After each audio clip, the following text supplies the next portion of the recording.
कैसे हो? अरे वाह, मैं भी बहुत अच्छा। ठीक है। अच्छा, प्रीवियस क्लास की बात करें तो आपने होमवर्क कर लिया? अरे गजब, वाह क्या बात है। न्यूमेरिकल्स कर लिए? फिजिक्स की ताकत हो गई? अरे वाह, चलो अच्छी बात है बेटा। अगर आपने न्यूमेरिकल कर लिए ना तो यूं सोच लो आपने फिजिक्स को जीत लिया। और मैंने आपको काफी एग्जाम्पल्स उसके करा दिए थे, तो साथ साथ आप इन क्वेश्चनों को करके मेरे लिए रिप्लाई जवाब जरूर दिया करें बेटा। अच्छा देखो बच्चों, दोबारा से मैं उसी बात पर आता हूं कि मैंने प्रीवियस एग्जाम में आवेशन की विधियां पढ़ाई थी। किसकी विधियां? आवेशन की। और वो मैंने 3 प्रकार की विधियां होती हैं। कौन कौन सी? नंबर 1 घर्षण द्वारा आवेशन, नंबर 2 चालन द्वारा आवेशन, और नंबर 3 प्रेरण द्वारा आवेशन। बात समझ में आती है ना? तो दोनों मैंने समझा दिया। अब बच रहा था मेरा नंबर 3 था बेटा प्रेरण द्वारा आवेशन, जिसकी मैं बात करने वाला हूं। प्रेरण द्वारा आवेशन, ठीक है ना? बोर्ड पर सभी को दिख रहा है, व्हाइट बोर्ड पर क्लियर, कोई दिक्कत वाली बात नहीं है।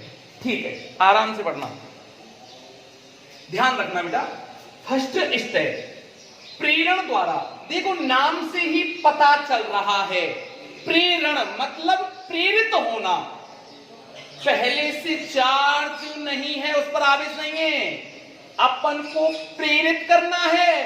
ध्यान रखना, एक में कांच की छड़, आवेशित कांच की छड़ है, इसके पास एक में धातु का उदासीन गोला लेके आया हूं और उसको मैंने बेटा एक कुचालक स्टैंड पर रख दिया।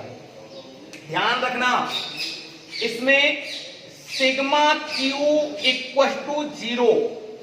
कोई भी आवेश तो है लेकिन टोटल चार्ज उस गोले पर 0 है। इसका मतलब समझे कि जितना धन आवेश उतना ही ऋण आवेश, दोनों आवेशों का मान एक समान है। क्लियर? तो टोटल चार्ज 0, तो ऐसा गोला कहलाता है बेटा विद्युत उदासीन, धातु का उदासीन गोला। अब क्लियर हो जाना चाहिए आपका, इस पर कोई चार्ज तो नहीं है, ठीक है ना? नेट चार्ज 0 है। अब क्वेश्चन आता है कि सर आपने इस जगह धातु का गोला ही क्यों लिया, कुचालक क्यों नहीं लिया? बेटा कुचालकों में आवेश इंड्यूज नहीं होगा, प्रेरित नहीं होगा, ठीक है ना? धातुओं में हो सकता है केवल, ठीक है ना? इस बात को ध्यान रखना विशेष, कुचालकों में प्रेरित आवेश नहीं होगा। अच्छा अब देखो, एक्चुअली देखो बेटा, अब यहां पर हमने को अब कांच की छड़ जब मैं लेके आया तो ये धनावेशित छड़ है। अच्छा, इस पर हमने क्या किया? उत्पन्न कर लिया था आवेश को मैंने। क्लियर? कोई दिक्कत वाली बात नहीं है। अब देखो, जब मैं कांच की छड़ को लेके आ रहा हूं, इसके पास लेके आया, इससे टच नहीं कराया, इसके पास लेके आया हूं। अब ये गोला मेरा यहां स्थिर है, बिल्कुल स्थिर है, गति नहीं कर रहा है, स्थिर है ये जा तो सकता नहीं। अब देखो ये धनावेश इस पर बल लगाएगा, ठीक है ना? इंड्यूज होगा यहां पे चार्ज। अब कौन सा इंड्यूज होगा? क्यों धनावेश है। धनावेश तो क्या करते हैं? प्रतिकर्षित। इसमें टोटल चार्ज 0, इसका मतलब इसके अंदर धनावेश भी है और ऋणावेश भी है। तो कहने का पर्पज हुआ धनावेश प्रतिकर्षित करेगा तो बाह्य किनारे पर कौन सा, इस साइड में कौन सा आवेश होगा? अधिकतम दूरी पर रहते हैं ना। समान आवेश हमेशा कैसी दूरी पर रहते हैं बेटा? कैसी दूरी पर? अधिकतम दूरी पर। तो धनावेश कहां जाएगा? इससे अधिकतम दूरी पर। तो कहां जाएगा? इस साइड में, सबसे अधिकतम दूरी पर। तो जितना धनावेश उत्पन्न हुआ है ना, उतना ही क्या होगा? परिमाण में समान होते हैं। जितना धनावेश तो उतना ही इस साइड में ऋणावेश प्रोड्यूस हो जाएगा, उत्पन्न हो जाएगा। हो गया। या आप यूं कह लो इसका उल्टा सीन, धनावेश ऋणावेश को क्या करता है? आकर्षित। इसलिए मैंने ऋणावेश इधर उत्पन्न कर लिया। बात समझ आ गई? तो जितना धनावेश उत्पन्न हुआ है उतना ही मेरा ऋणावेश उत्पन्न हुआ है। ये फर्स्ट स्टेप, ठीक है, अब देखो मुझे करना क्या है, मेरा उद्देश्य क्या है, प्रेरण द्वारा आवेशन। ठीक है ना बेटा, प्रेरण द्वारा मुझे आवेश उत्पन्न करना है, ये फर्स्ट स्टेप हो गया। अब सेकंड स्टेप में क्या करूं, एक बात और ध्यान रखना, जैसे ही मैं इस कांच की छड़ को दूर ले जाऊंगा ना, तो ये आवेश दोनों, ये जो ऋण आवेश है ना, इससे बद्ध है, इससे क्या हो रहा है, ये क्या हो रहा है, इससे बंधा हुआ है, बंध रहा है इससे। अगर इसको मैं जैसे दूर ले जाता हूं तुरंत गायब। क्यों, ये ऋण आवेश और धनावेश मिलेंगे, जितना ऋण आवेश उत्पन्न हुआ है उतना ही धनावेश उत्पन्न हुआ है, दोनों मर्ज होंगे, दोनों मिलेंगे, दोनों सम होंगे, तो जीरो नेट चार्ज। बात समझ में आई ना, क्लियर। तो ये इससे बना हुआ है, तो मैं इसको तो ले जा नहीं सकता, ठीक है ना। तो मुझे अब इससे देखो क्या करना है, अगले स्टेप में क्या करना चाहूं, बताओ, आप ही बताओ। मुझे इससे ना ये धन आवेश को गायब करना होगा, तभी तो मेरा ऋण आवेश बचेगा इस गोले पर, तभी तो ये आवेशित होगा, राइट बात। तो सेकंड स्टेप में क्या करता हूं, ये है धातु का गोला, इसको कुचालक स्टैंड पर रख दिया मैंने, और वो ये कांच की छड़ मेरी। अब क्या करें साहब, आराम से समझना, नो टेंशन, टेंशन नहीं लेना है किसी प्रकार का, फिजिक्स बहुत इजी फिजिक्स है। सेकंड स्टेप, तो देखो बच्चों मैं क्या करूं, अब एक बात करें हमारी अर्थ की, पृथ्वी की। पृथ्वी कैसी है बताओ, है चालक, बिल्कुल चालक है, लेकिन उदासीन है। कैसी है बेटा, उदासीन। उदासीन का मतलब टोटल चार्ज जीरो। तो देखो इसको मैंने अर्थिंग कर दिया, एक चालक तार से मैंने पृथ्वी को जोड़ दिया, एक चालक तार से इसको मैंने कनेक्ट कर दिया, भूसंपर्कन कहते हैं इसे, भूसंपर्कन। अब देखो बेटा, इस पर इस साइड में कौन सा चार्ज था मेरा, ऋणावेश, जितना ऋणावेश उतना इधर धनावेश। ध्यान से समझना, बहुत फर्स्ट क्लास टॉपिक है, ये कॉन्सेप्ट है। हम जानते हैं खूब कि धनावेश तो सर गति ही नहीं करता है। धनावेश गति करता है क्या, बिल्कुल नहीं करता सर। तो धनावेश गति नहीं करता है तो क्या होगा, धनावेश तो इसमें होकर जा नहीं सकता, चालक तार से मैंने इसको जोड़ा है। तो ध्यान रखना पृथ्वी के बारे में, एक शब्द होता है पोटेंशियल, विभव, जिसको विद्युत विभव कहते हैं। इसको बच्चों में थर्ड चैप्टर का मेरा पहला ही कॉन्सेप्ट है, विद्युत विभव। अभी मैं पढ़ाऊंगा आगे, तो विभव को इतना भले ही मत आप समझो, वैसे आप समझ लो, मैं जनरली थोड़ी सी चीज बता देता हूं। देखो विभव के बारे में देखो, बी का मान जीरो होगा, पृथ्वी का विभव जीरो होगा। क्यों, मैंने एक शब्द बोला था ना, पृथ्वी कैसी होती है बच्चों, विद्युत उदासीन। कैसी होती है पृथ्वी, विद्युत उदासीन होती है। उदासीन का मतलब जितना पृथ्वी में धनावेश उतना ही ऋणावेश, दोनों का मान जीरो, दोनों का मान समान है तो टोटल जीरो, विभव जीरो। और बेटा धारिता होती है पृथ्वी की अनंत। इसको मैं आगे पढ़ूंगा, बहुत प्यारा मेरा कॉन्सेप्ट, ऐसे लिखते ही ना एग्जामिनर भाई साहब खुश हो जाएगा। ध्यान रख लेना इस बात को, B = 0, जितना धनावेश उतना ऋणावेश बराबर है। लेकिन आवश्यकता अनुसार पढ़ने पर ये हमको जिस चार्ज की अपन को आवश्यकता होगी उतनी हमको ये देता रहेगी। अब देखो धनावेश, तो धनावेश को क्या होगा, क्या चाहिए इसको निरस्त करने के लिए, इलेक्ट्रॉन। तो ऑटोमेटिकली यहां से नीचे से इलेक्ट्रॉन जाएंगे, ठीक है ना, ऋणावेश जाएगा नीचे से, और उतना ही ऋणावेश जाएगा जितना इस सतह पर धनावेश है। क्यों, क्योंकि ये इसको क्या करेगा, धनावेश, और इलेक्ट्रॉन पर कौन सा आवेश, ऋणावेश, इसको क्या करेगा बताओ, क्या करेगा, आकर्षित करेगा। और ऋणावेश क्या करेगा इसको बताओ, ऋणावेश क्या करेगा इसको, प्रतिकर्षित करेगा, ठीक है ना। तो इसके पास तो ये जा नहीं सकता, राइट बात, जाएगा कि बताओ आप, नहीं जाएगा, जाएगा नहीं जाएगा, इतना जाएगा जितना धनावेश है उतना गया और उसको निरस्त कर देगा। बताओ इस सतह पर कोई धनावेश बचा क्या, बताओ, बिल्कुल नहीं बचा सर, कोई डाउट नहीं होना चाहिए यहां तक आप लोगों को, बिल्कुल क्लियर कर दिया मैंने कॉन्सेप्ट, ठीक है ना बेटा। और फिजिक्स में क्या है, कॉन्सेप्ट है, फिजिक्स कभी रटने से नहीं होती है, बच्चे के कॉन्सेप्ट क्लियर हो गए ना भाई साहब? कैसा भी न्यूमेरिकल दे दे बना बना के 2 मिनट में आप कर दोगे। अच्छा क्लियर। अब थर्ड स्टेप, अब हम थर्ड स्टेप पे जा रहे हैं। अब मुझे क्या करना है, देखो ये गोला, इसको मैंने बेटा कुचालक स्टैंड पर रख दिया, ठीक है ना, वही स्टेप है।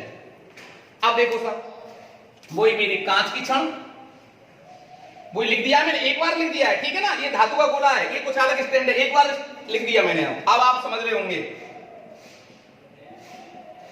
अब देखो मुझे क्या करना है, ये ऋण आवेश है। अब आप ही बताओ कि अब आपकी बारी है। मैं तो बता चुका, मेरा धनावेश कहां चला गया, पृथ्वी में। बचा कौन सा, ऋण आवेश, वो इससे क्या है, बंधा हुआ है, इसने जकड़ रखा है इसको, इसने इसको जकड़ रखा है। राइट बात, कोई दिक्कत वाली बात नहीं है। अच्छा बेटा, अब देखो इसने ऋण आवेश को इसने पकड़ रखा है, क्लियर है, कोई दिक्कत वाली बात नहीं है। अगर मैं इस, अब देखो 2 स्टेप है, मैं भूसंपर्कन को पहले हटाऊं कि इस धनावेशित रॉड को पहले हटाऊं?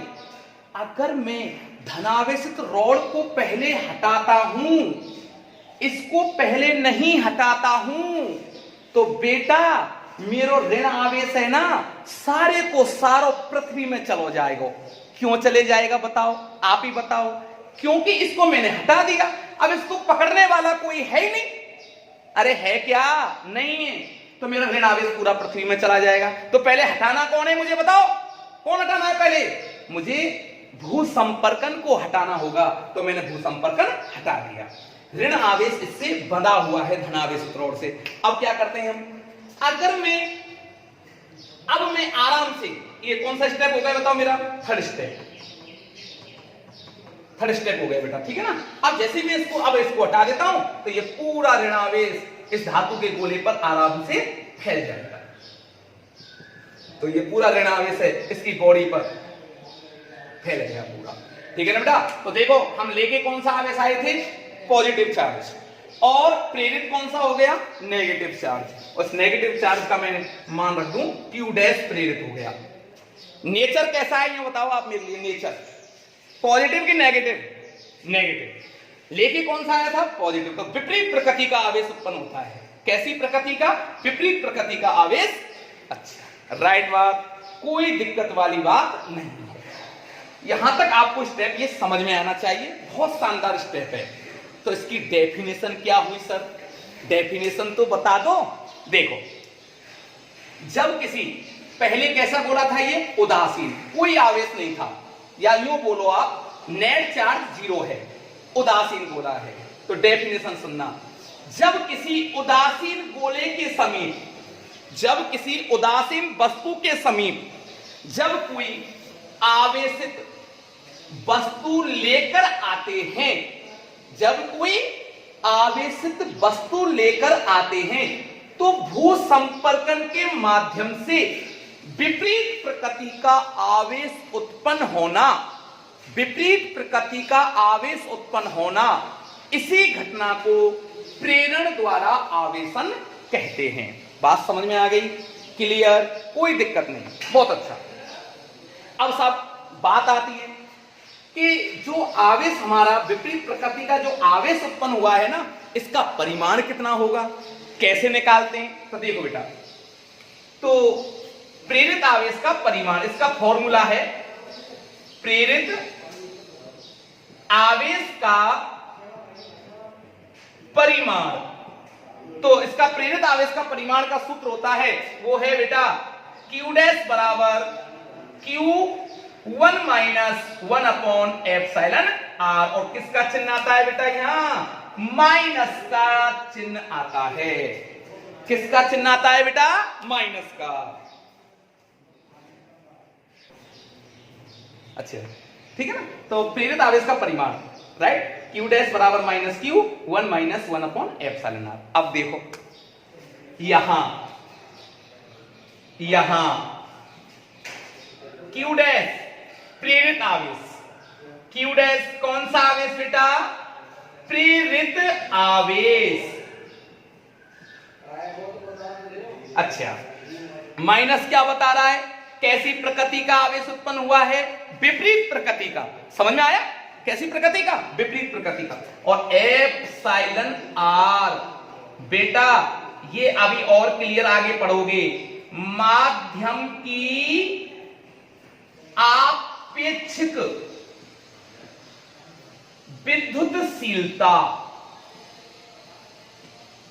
राइट बात, विद्युतशीलता आपेक्षिक, रिलेटिव। देखो ये अपने आप ही पता चल रहा है, रिलेटिव। क्लियर? अब देखो ये, अब इसके माध्यम से हम और आगे भी डिटेल से पढ़ेंगे। जैसे अगर वायु में क्या होगा, ये आवेश प्रेरित होगा कि नहीं होगा हवा निर्वात में, ठीक है ना। धातुओं में प्रेरित होगा कि नहीं होगा, उसको हम डिटेल से पढ़ने वाले हैं, तो ध्यान रखना। नोट तो हो गया ना? अरे वेरी गुड, बहुत अच्छे बच्चे हो वैसे तुम। अब देखो साहब, इसका मान माध्यम की आपेक्षिक विद्युतशीलता, राइट। तो देखो इसका मान बेटा, यहां पे मैं केसेस पढ़ा रहा हूं। केस फर्स्ट, हवा और निर्वात के लिए।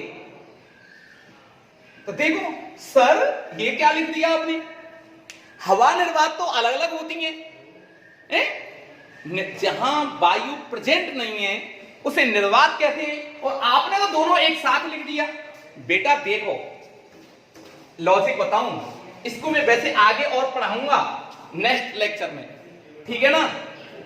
एप्सिलॉन आर है ना, इसका मान बेटा निर्वात के लिए होता है 1। कितना होता है? 1। और हवा के लिए बेटा इसका मान होता है 1.0003। इसका मात्रक नहीं होता कुछ भी। अरे ठीक है ना। तो देखो एप्सिलॉन आर का मान 1 और एप्सिलॉन आर का मान किसके लिए? हवा के लिए। लिख देता हूं मैं, टेंशन मत लो आप। ये तो हो गया किसके लिए? निर्वात। और ये बेटा हवा। दोनों का मान लगभग बराबर है, इसलिए ध्यान रखना फिजिक्स में हवा या निर्वात दोनों के लिए जब मैं डेफिनेशन डिफाइन करूंगा, कोई भी वैल्यू डिफाइन करूंगा तो एक आएंगी। समझ में आया? तो ध्यान रखना हवा या निर्वात के लिए बेटा एप्सिलॉन आर का मान मैं जर्नली 1 ले सकता हूं। तब देखो प्रेरित आवेश का मान, प्रेरित आवेश Q डैश माइनस Q, जो आवेश हम लेके आए थे, ये Q जो ये आवेश में लेके आया हूं वो है ये Q। चमका 1 माइनस 1 अपॉन एप्सिलॉन आर का मान 1। ये देखो क्या करिश्मा आता है,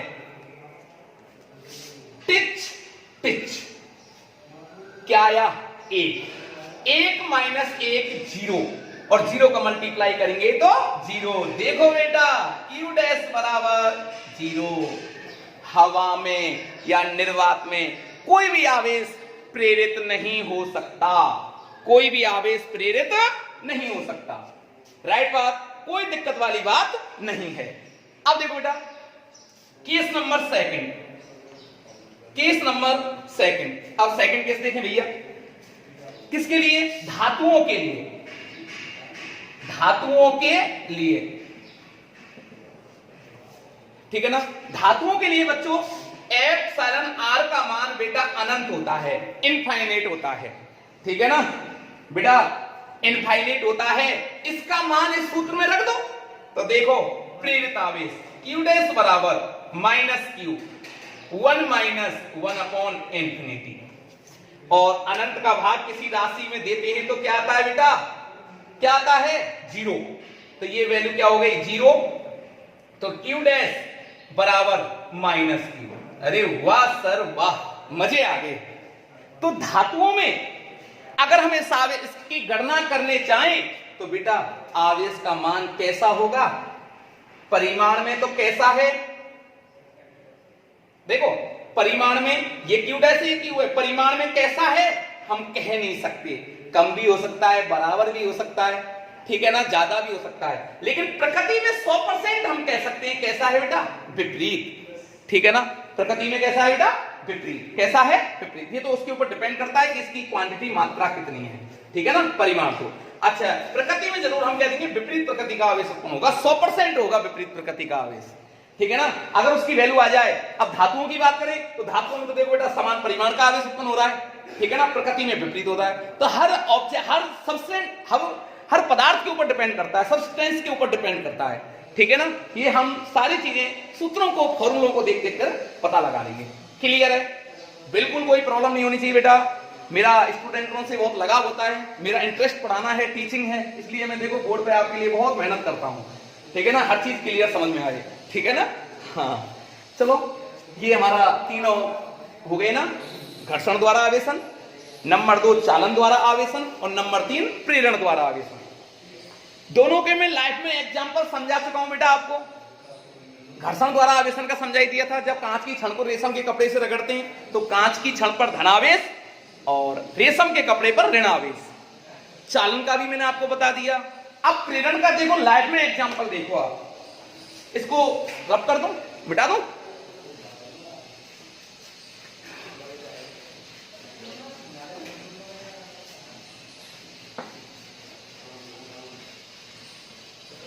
देखो बेटा लाइफ में एग्जांपल,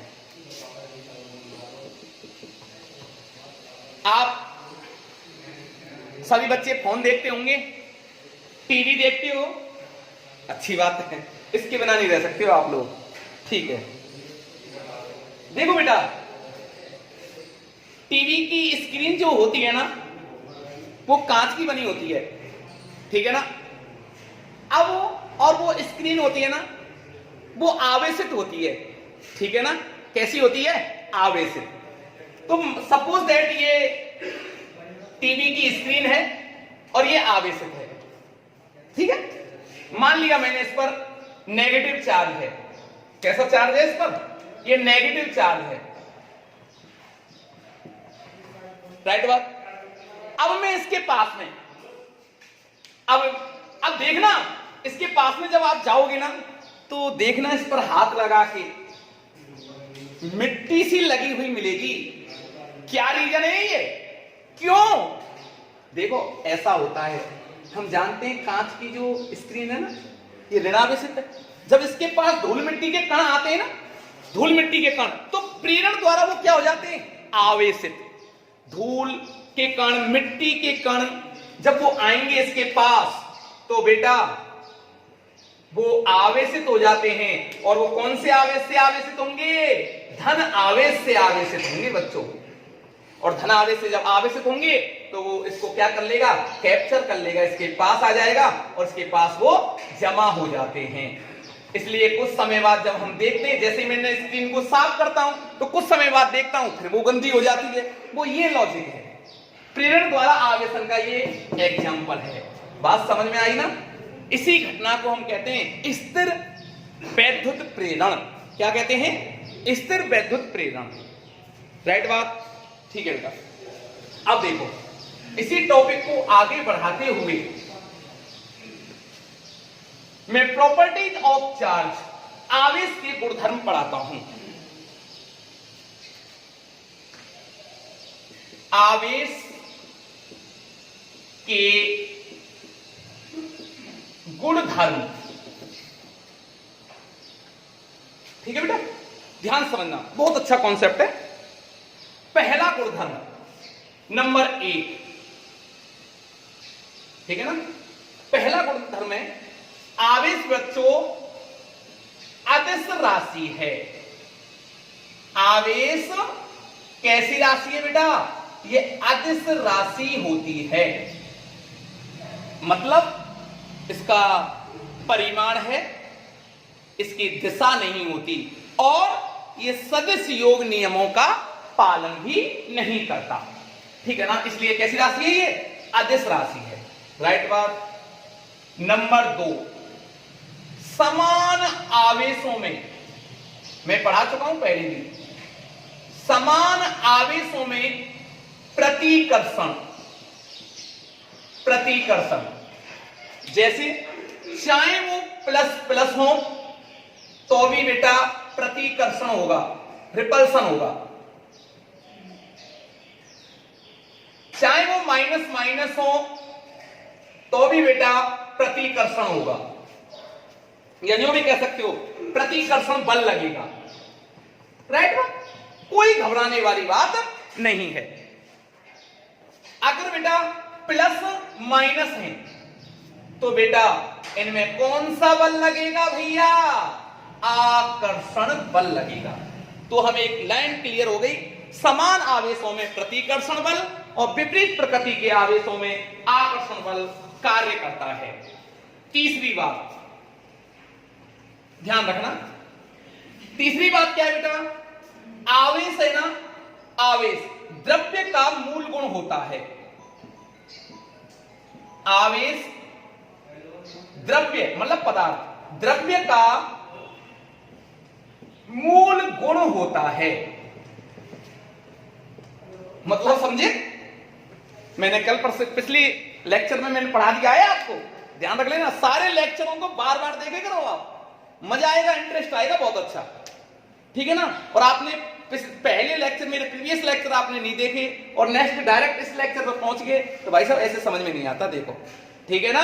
हाँ, आवेश द्रव्य का मूल गुण है, इसका मतलब है कि आवेश बिना द्रव्यमान के संभव नहीं है। मैं प्रूफ भी कर रहा हूं, कुछ पार्टिकल ऐसे बता रहा हूं कि जिन पर आवेश है और उनका द्रव्यमान भी है, ऐसे पार्टिकल भी बता रहा हूं। आवेश द्रव्य का मूल गुण है, इसका स्टेप मैं बताता हूं। आवेश बिना द्रव्यमान के संभव नहीं है। आवेश बिना द्रव्यमान के संभव नहीं है, मतलब आवेश होगा तो उसका द्रव्यमान होगा बेटा, 100% होगा। जैसे कि ये चार्ज है, ये पॉजिटिव चार्ज है, धन आवेश है, तो जब आवेश होगा तो उसना कुछ तो पदार्थ, मतलब उसका कुछ ना किसी से मिलकर तो बना होगा ना वो, उसका मास तो 100% होगा बेटा, नहीं बिना मास के उसका अस्तित्व ही नहीं होगा दुनिया में।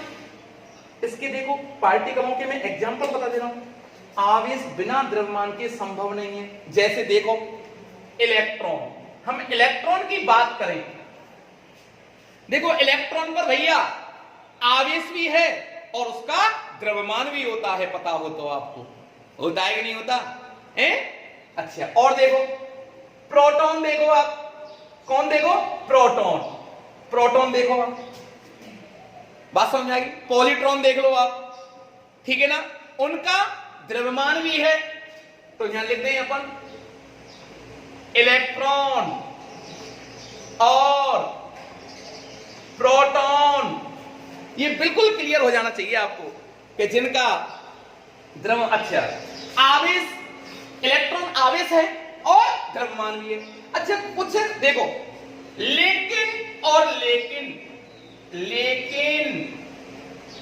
आवेश, लेकिन द्रव्यमान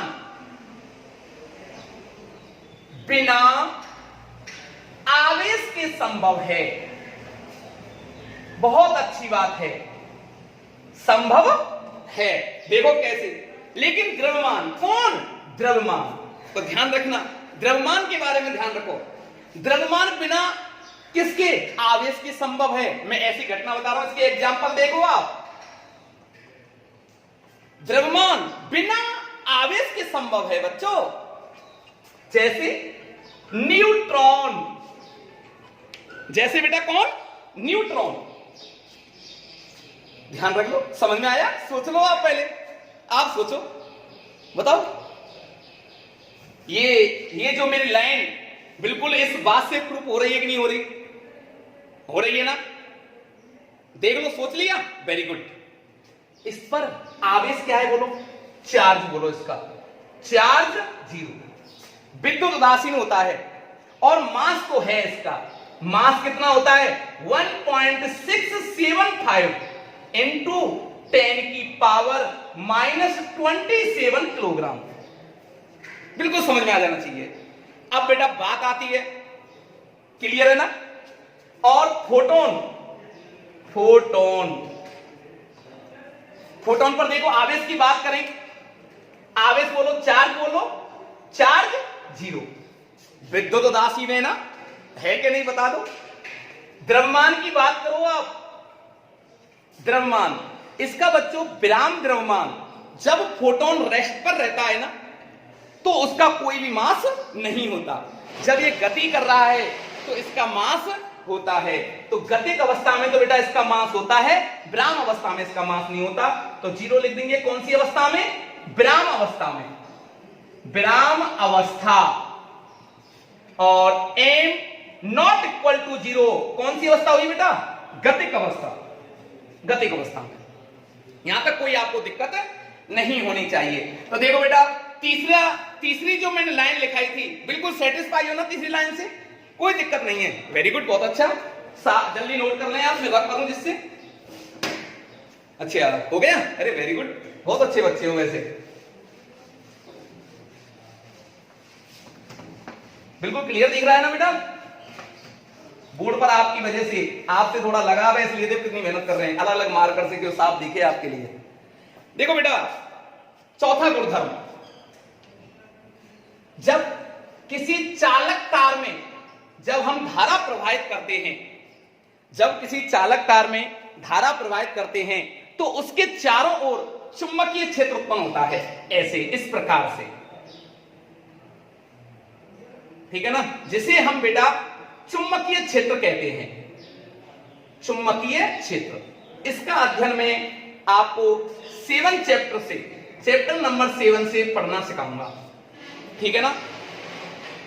5वां पॉइंट, आवेश में योज्यता का गुण पाया जाता है, एडिटिविटी ऑफ चार्ज। आवेश में योज्यता का गुण पाया जाता है। तो यहां लिख लो बेटा, आवेश में योज्यता का गुण पाया जाता है। समझना बच्चों ध्यान से, बहुत इंटरेस्टेड टॉपिक है। देखो साहब, कैसे सर? शाब्दिक अर्थ पे आ जाओ। मेरा पहला लेक्चर देखना, मैंने क्या बताया था, फिजिक्स में जो भी टॉपिक लिखाऊंगा ना उसके शाब्दिक अर्थ से सब चीज समझ में आ जाती है। तो देखो, योज्यता को, इसका शाब्दिक अर्थ हुआ योग। क्या बेटा? योग। योग मीन्स जोड़ना, घटाना, योज्यता, ठीक है ना, जोड़ लो, घटा लो, ये गुणधर्म पाया जाता है। अच्छा, एक बात और सुनना ध्यान से, आवेश, आवेशों में क्या होगा? आवेशों में क्या होगा बताओ? आवेश कैसी राशि है हमारी? अदिश राशि। कैसी राशि है बच्चों? अदिश राशि है। तो यूं बताओ, आवेशों को अपन कैसे जोड़ेंगे और घटाएंगे? साधारण गणित की तरह, साधारण गणित की तरह इनको जोड़ेंगे और घटाएंगे। कैसे पता चला? देखो लाइन से पता चल गया। योज्यता, जोड़ना, घटाना। आवेश कैसी राशि है? अदिश। और मैंने 11th में प्रीवियस क्लास में मैं आपको पढ़ा चुका हूं कि आवेश जब अदिश राशि होती है तो उसको साधारण गणित की तरह जोड़ा और घटाया जाता है। राइट बात? देखो अब बेटा, ये कोई आवेशों का एक निकाय है, आवेशों का निकाय, आवेशों का निकाय है ये। इसका मतलब इस निकाय में ना आवेश उपस्थित हैं खाली। जैसे या जगह पे बेटा Q1 आवेश है, इस जगह पर बेटा Q2 आवेश है, इस जगह पर बेटा Q3 आवेश है, और इस जगह पर बेटा Qn आवेश है। समझ में आई? ये पॉजिटिव है, ये नेगेटिव है, ये पॉजिटिव है और ये पॉजिटिव है। तो देखो क्या है ये योज्यता का गुण, क्या है ये गुणधर्म? इस निकाय का कुल आवेश कैपिटल Q उस निकाय में उपस्थित आवेशों के बीज गणितीय योग के बराबर होता है। दोबारा सुन लो, किसी निकाय का, निकाय किसका होना चाहिए? आवेशों का। आवेशों के निकाय की बात कर रहा हूं मैं। आवेशों के निकाय का कुल आवेश उस निकाय में उपस्थित आवेशों की बीज गणितीय योग की, ऐसे लिख लो, Q1 प्लस माइनस Q2, बीज गणितीय योग के कैसा होता है बेटा, बराबर होता है। यही योज्यता का गुण है। राइट बात। तो देखो इसको मैं दोबारा से लिखूं तो क्या हो जाएगा, Q बराबर Q1 minus Q2 plus Q3 और प्लस Qn। राइट। इसके ऊपर काफी बार न्यूमेरिकल पूछ लिए गए हैं, अभी मैं न्यूमेरिकल करा रहा हूं बेटा, समझ में आ गया होगा। देखो एग्जाम्पल, एग्जाम्पल सुन लो बाप। समझ में कैसा आ रहा है, फर्स्ट क्लास। अरे वाह यार। देखो बेटा, ये है एक निकाय है आवेशों का, इसमें Q1 बराबर दे रखा है 2 माइक्रो कूलाम, Q2 बराबर दे रखा है 1 माइक्रो कूलाम और Q3 बराबर दे रखा है -1 माइक्रो कूलाम। दिख रहा है ना क्वेश्चन। इस निकाय में आवेशों का निकाय है, आवेश उपस्थित है। Q1 का मान दे रखा है बेटा 2 micro coulomb, 2 micro coulomb. Q2 की वैल्यू दे रखी है 1 माइक्रो कूलाम और Q3 की वैल्यू कितनी है, -1 माइक्रो कूलाम। तो बताओ इस निकाय का टोटल चार्ज, इस निकाय का टोटल चार्ज बताओ क्या होगा। तो देखो टोटल चार्ज, टोटल चार्ज मतलब कुल आवेश। सर आपने सूत्र तो बता दिया है ना, ये लगेगा Q बराबर लगा लें, जोड़ना है सभी को। तो 2 माइक्रो कूलाम, ठीक है ना। माइक्रो का मान मैं पढ़ा चुका हूं, 10 की पावर -6 लिख देंगे अभी। 2 प्लस 1 माइनस 1। तो देखो बेटा, और किसमें ये माइक्रो कूलाम में, टिच टिच कट गई। तो Q equal to 2 micro coulomb या 2 इंटू 10 की पावर -6 कूलाम। नहीं चमका, समझ में आया कि नहीं आया भैया, आ गया। अरे वेरी गुड। तो देखो इस टॉपिक के ऊपर मैंने आपको, ये मैथमेटिकल टॉपिक था, मैंने न्यूमेरिकल भी करा दिया। इस प्रकार से न्यूमेरिकल आ जाते हैं। और ये जो न्यूमेरिकल आया है 2017 में 1 मार्क्स का ये क्वेश्चन पूछा गया है। ठीक है बच्चों, नोट कर लीजिएगा। हो गया, आगे देखो बेटा, बता दूं इसको।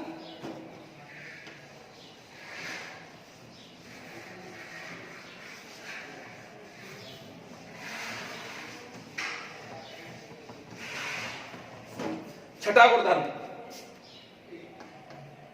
आवेशों में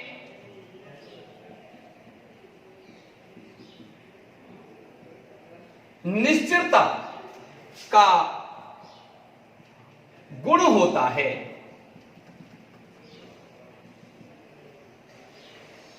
variance of charge, variance of charge आवेशों में निश्चलता का गुणधर्म होता है। तो ये क्या होता है अब बताओ, बहुत शानदार, समझना ढंग से। हम तो शाब्दिक अर्थ कर चलते हैं। वेरिएंस पकड़ लो, वेरिएंस मतलब चेंज नहीं होगा, वेरी नहीं होगा, कभी भी इस पर कोई प्रभाव नहीं पड़ेगा। ध्यान रखना बच्चों, आवेश जैसा है वैसा रहेगा। अर्थात आवेश का जो प्रभाव है ना, वो ना तो बेटा गति पर डिपेंड है और ना ही वो एक निर्देश तंत्र पर निर्भर करता है। ध्यान रखना, गति मोशन पर बिल्कुल डिपेंडेंट नहीं है।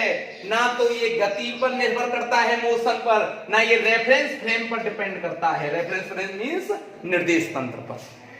सर डिटेल से इसको समझा दो। तो देखो बेटा, गति के बारे में देखो, ये चार्ज ढंग से समझना, बहुत गजब तरीका से बताता हूं मैं आपको इस टॉपिक को, मजे आ जाएंगे आपको समझने से। Q बराबर मान लो एक आवेश है 10 माइक्रो कूलाम का और ये बिल्कुल स्थिर है। V = 0। इसका मतलब क्या हुआ बताओ?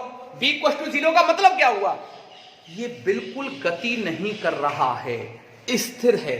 स्थिर है, आवेश का मान कितना है बेटा? 10 माइक्रो कूलाम। अब देखो अगला स्टेप, अब देखो Q बराबर, अब मैं इसको, इसी आवेश को V0 मतलब स्थिर, समझ में आई? स्थिर है। अब ये V वेलोसिटी से मूव कर रहा है, गति कर रहा है कांस्टेंट वेलोसिटी से, तो कांस्टेंट को मैं लिख सकता हूं नियत वेग से गति कर रहा है मेरे बच्चों, नियत वेग से। अच्छा, गति करने लग गया, गतिशील है, तो बताओ इस आवेश का मान क्या होगा? बेटा चेंज नहीं हो सकता, आवेश का मान वही रहेगा जो पहले था। कितना था? 10 माइक्रो कूलाम। कितना था? 10 माइक्रो कूलाम, उतना ही रहेगा। अब मैंने इसको फिर और गति कराई, अब मैंने इसको V नॉट इक्वल टू नियत, समझ में आए? कौन सी गति होगी बता दो आप, कौन सी? त्वरित गति। अरे वेरी गुड बेटा, तू तो बहुत होशियार है लाला। त्वरित गति, त्वरित गति, और ये त्वरित गति हो गई। अब बताओ आवेश का मान क्या होगा? वही रहेगा। Very good. तो Q बराबर 10 माइक्रो। तो कहने का पर्पज ये हुआ बेटा, आवेशों का मान कभी भी गति पर निर्भर नहीं करता। चाहे आवेश स्थिर हो, चाहे आवेश गतिशील हो, चाहे आवेश त्वरित गति कर रहा हो, आवेश का मान तो वही रहेगा जो पहले था। राइट बात? ठीक। अब निर्देश तंत्र के लिए देखें, ये तो गति के लिए समझा दिया साहब हमने। अब निर्देश तंत्र का क्या रोल है? रेफरेंस फ्रेम का देखो भैया, अगर मैं पृथ्वी पर बात करूं, ये अर्थ पर कोई आवेश का मान यहां पे अर्थ पर रखा हुआ है, ये अर्थ ही है, हम अर्थ पर ही खड़े हैं। राइट बात? इस आवेश का मान बेटा मान लो 5 माइक्रो कूलाम है। कितना है? अर्थ पर, मतलब पृथ्वी पर 5 माइक्रो कूलाम है। अब मैं इस आवेश को बेटा मैं मून पर ले जाऊं, मून पर, चंद्रमा पर ले जा रहा हूं। देखो Q बराबर 5 माइक्रो कूलाम, बताओ मून पर, मतलब चंद्रमा पर भी कितना रहेगा? इतना ही रहेगा। तो बताओ क्या निर्देश, अच्छा स्पेस में ले जाओ, आकाश में ले जाओ, तो भी 5 माइक्रो कूलाम रहेगा बेटा आकाश में। आकाश में स्टूडेंट का नाम नहीं है, स्पेस की बात कर रहा हूं मैं, आकाश, ठीक है ना? उसमें भी कितना रहेगा? 5। क्या बताओ निर्देश तंत्र पर निर्भर करा? नहीं करा। तो बेटा ध्यान रखना, आवेश का मान गति और निर्देश तंत्र पर निर्भर नहीं करता है, ठीक है ना? वही रहता है जो था। इसलिए इसे कहते हैं आवेश की निश्चलता का गुणधर्म। तो इसको हम जर्नली कैसे लिख सकते हैं बेटा? इस गुणधर्म के आधार पर Q स्थिर, मतलब रेस्ट पर, स्थिर बराबर Q गतिशील। राइट बात? सभी स्थितियों में आवेश का मान एक समान रहता है, यही आवेश की निश्चलता का गुणधर्म है। आवेश की निश्चलता का गुणधर्म है। ठीक है बच्चों, समझ में बहुत अच्छा आ रहा होगा, बहुत अच्छा आ रहा होगा बेटा। अगर आपको वीडियो बहुत अच्छा लगे तो आप मुझे कमेंट करके जरूर बताएं। ठीक है बच्चों? ठीक है, कल मिलते हैं।